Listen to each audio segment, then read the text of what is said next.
കോഴിക്കോട് ദേശീയപാതയിലെ വടകര മുക്കാളിയിൽ തുടർച്ചയായി ഉണ്ടാകുന്ന മണ്ണിടിച്ചിലിൽ ദേശീയപാത അതോറിറ്റിയുടെ അനാസ്ഥയ്ക്കെതിരെ ശക്തമായ പ്രതിഷേധം. ഡിവൈഎഫ്ഐയുടെ നേതൃത്വത്തിൽ പ്രദേശത്ത് ദേശീയപാത ഉപരോധിച്ചു. ഉപരോധത്തെ തുടർന്ന് ദേശീയപാതയിൽ ഗതാഗതം പൂർണ്ണമായി സ്തംഭിച്ചു.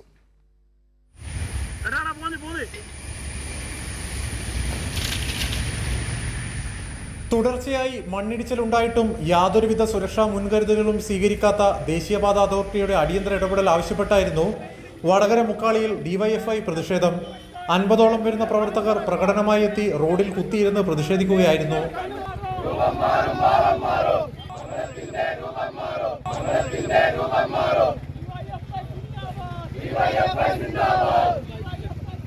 ആവർത്തിച്ചുണ്ടാകുന്ന അപകട മുന്നറിയിപ്പുകൾ അവഗണിച്ച് അധികൃതർ കാഴ്ചക്കാരായി നോക്കി നിൽക്കുകയാണെന്ന് ഡിവൈഎഫ്ഐ ആരോപിച്ചു.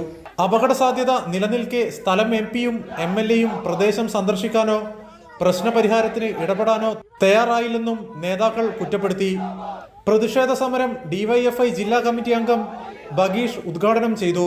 വടകരയുടെ എംപി ഇത്തരം സംഭവം ഉണ്ടാകുന്ന സമയത്ത് ശാശ്വതമായ പരിഹാരം എന്ന് പറഞ്ഞുകൊണ്ട് നിരവധി വാഗ്ദാനങ്ങൾ നൽകി പോകുക എന്നല്ലാതെ ഒരു ജനപ്രതിനിധി എന്ന നിലയിൽ വടകര എംഎൽഎയോ അതേപോലെ തന്നെ എംപിയോ ശാസ്ത്രീയപരമായി ഇവിടെയുള്ള മണ്ണിടിച്ചിൽ ഇല്ലാതാക്കുന്നതിന് വേണ്ടിയിട്ടും ഈ നാഷണൽ ഹൈവേയുടെ പണി പൂർത്തീകരിക്കുന്നതിന് വേണ്ടിയിട്ടും ഒരു ഇടപെടൽ നടത്താൻ സ്ഥിതിയുണ്ടായിരുന്നത്.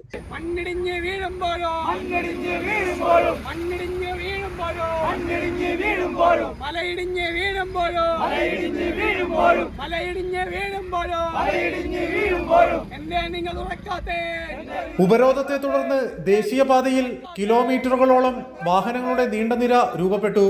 തുടർന്ന് ചോമ്പാല പോലീസ് സ്ഥലത്തെത്തി ഉപരോധ സമരം നടത്തിയ ഡിവൈഎഫ്ഐ പ്രവർത്തകരെ അറസ്റ്റ് ചെയ്ത് നീക്കിയ ശേഷമാണ് പ്രദേശത്ത് ഗതാഗതം പുനഃസ്ഥാപിച്ചത്. കൈരളി ന്യൂസ്, കോഴിക്കോട്.